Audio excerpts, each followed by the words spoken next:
Assalamualaikum warahmatullahi taala wabarakatuh. Perkenalkan, nama saya Fitga Indah Dewi, instruktur LKP Adi Komputer and Course. Nah, kali ini saya akan menjelaskan tentang perangkat input, output, pemrosesan, dan juga media penyimpanan. Jadi untuk itu simak terus video ini ya. Selanjutnya di sini ada 4 pokok bahasan yang akan saya jelaskan pada video kali ini.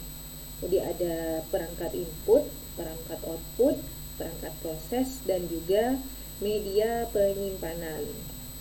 Yang pertama adalah perangkat input. Nah, sebelumnya di sini tentang fungsi perangkat input. Input di sini berfungsinya sebagai media masukan dari luar ke dalam sistem komputer. Jadi kalau sudah mendengar kata in, berarti ini adalah masuk. Berarti apa saja perangkat input yang berfungsi untuk memasukkan media dari luar. Nah, di sini contohnya yang pertama ada keyboard. Kenapa keyboard ini termasuk perangkat input? Karena fungsi dari keyboard di sini adalah sebuah perangkat masukan yang digunakan untuk memasukkan data berupa huruf, angka, maupun simbol tertentu, serta melakukan perintah-perintah untuk menyimpan file dan membuka file. Keyboard juga disebut dengan papan ketik pada komputer. Nah, ini adalah contoh yang pertama dari perangkat input, adalah keyboard. Yang kedua, contoh dari perangkat input ada mouse. Mouse di sini fungsinya sebuah perangkat masukan yang berguna sebagai penunjuk posisi kursor atau pointer pada layar monitor. Jadi untuk mengarahkan pointer atau memindahkan kursor, di sini kalian bisa menggunakan yang namanya adalah mouse. Selanjutnya ada joystick, yaitu alat masukan yang digunakan untuk memasukkan perintah untuk menggerakkan permainan pada komputer. Jadi pengguna ini bisa menggunakan game. Jadi untuk menggerakkan gamenya, menggerakkan orangnya dalam game atau pointer dalam game, ini bisa menggunakan yang namanya joystick. Selanjutnya ada trackball, yaitu perangkat keras yang digunakan sebagai alat penunjuk berupa sebuah bola yang memiliki sensor untuk mendeteksi gerakan. Ini hampir sama dengan mouse, trackball itu.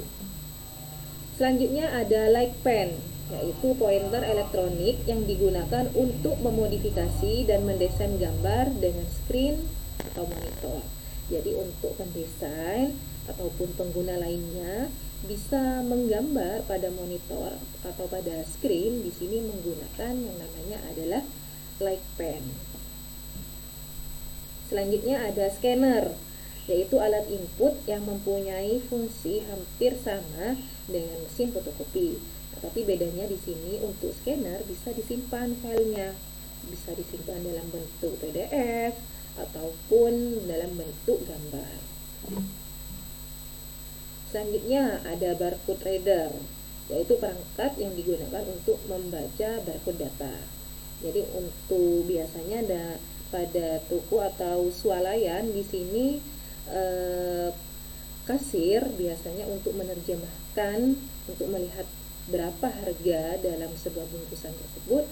Nah, kasir biasanya atau toko swalayan menggunakan yang namanya barcode reader. Selanjutnya ada touchpad.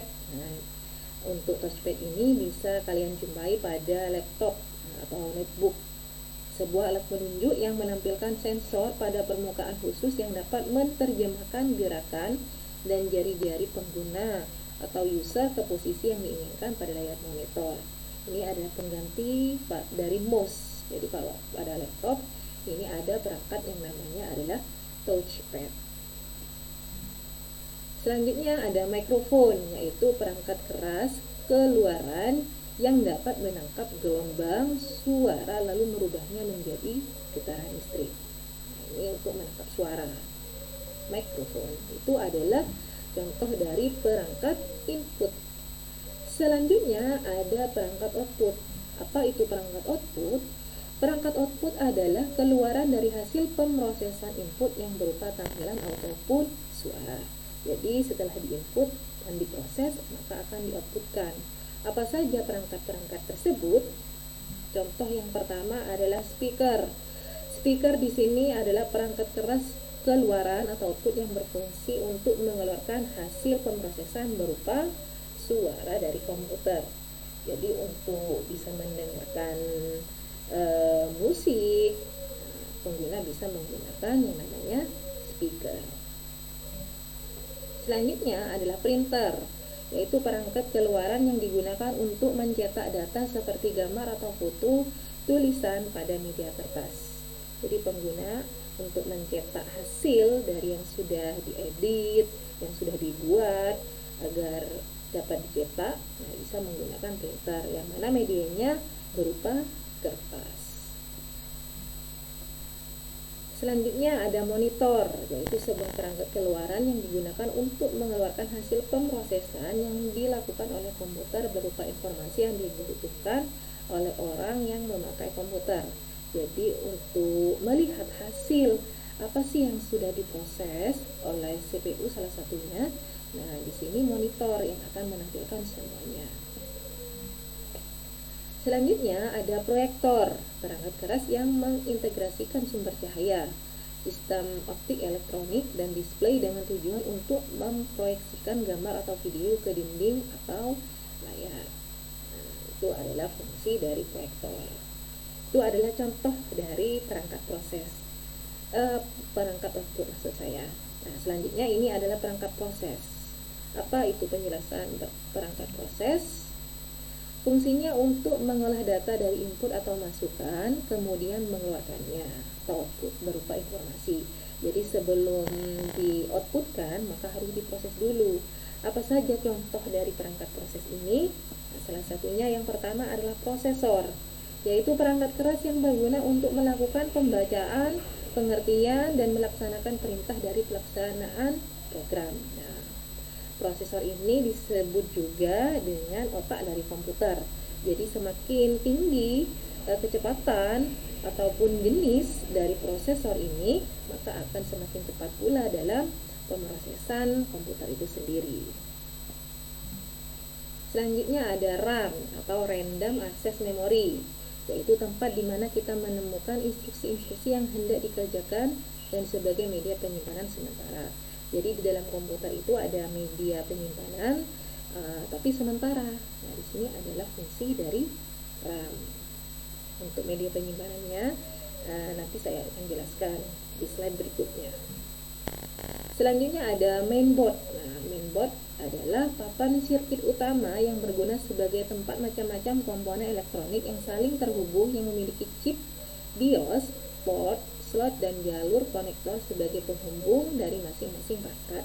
Nah, ini fungsi dari mainboard atau disebut juga dengan motherboard. Jadi untuk seperti prosesor, seperti RAM itu diletakkan di mana sih di dalam CPU? Itu diletakkan di mainboard atau motherboard. Selanjutnya ada VGA card. Nah, VGA card atau video graphic akselerator merupakan perangkat keras yang berfungsi untuk merubah sinyal digital menjadi sinyal gambar. Jadi untuk memproyeksikan apa yang sudah diproses dan agar bisa ditampilkan pada monitor, maka harus ada penghubungnya. Nah, di sini menggunakan VGA card. Itu adalah contoh dari media proses. Selanjutnya adalah media penyimpanan. Media penyimpanan ini fungsinya apa? Fungsinya adalah untuk menyimpan data-data dari komputer. Jadi agar data itu tidak hilang, agar dapat dibuka kembali, maka harus disimpan. Nah, disimpannya itu kemana? Ini pada media penyimpanan. Salah satunya ada 4 media penyimpanan. Yang pertama adalah hard disk. Hard disk adalah perangkat keras yang terbuat dari bahan kaku yang berlapisi piringan magnetik oksida yang mempunyai kapasitas penyimpanan yang sangat besar. Jadi ini adalah hard disk yang merupakan salah satu media penyimpanan yang cukup besar dari media penyimpanan yang lainnya. Harddisk ini ada jenisnya, ada dua, ada harddisk internal, ada harddisk eksternal. Kalau harddisk internal itu adalah harddisk yang ada di dalam CPU. Kalau harddisk eksternal itu yang di luar CPU, yang bisa dibawa kemana-mana seperti flash disk itu. Tuh ada dua jenis harddisk. Yang kedua adalah flash disk. Flash disk merupakan perangkat yang digunakan untuk menyimpan data dengan ukuran kapasitas tertentu. Ada yang 2 GB, 4 GB, 8, 16, kelipatan 2 berarti 32. Ada juga yang mencapai 1 TB, 1 terabyte kapasitas penyimpanan. Ini flash disk ya. Selanjutnya CD-ROM atau DVD-ROM, perangkat yang berfungsi untuk membaca data atau program dari media penyimpanan data CD atau DVD. Jadi untuk menyimpan data salah satunya juga bisa menggunakan CD ataupun DVD, yang mana bentuknya bulat seperti piringan kan ya, untuk CD atau DVD. Selanjutnya yang terakhir ada floppy disk drive. Merupakan perangkat keras yang digunakan untuk memutar piringan dan menggerakkan head baca tulis yang selanjutnya diterjemahkan ke dalam disket. Jadi ini adalah perangkat media penyimpanan. Tapi sekarang untuk floppy disk di sini sudah jarang karena sudah tidak ada yang menggunakan, diganti menggunakan flash disk. Nah, itu adalah penjelasan saya tentang perangkat input, proses, output, dan media penyimpanan. Semoga penjelasan kali ini bermanfaat untuk kalian semuanya. Terima kasih. Wassalamualaikum warahmatullahi wabarakatuh.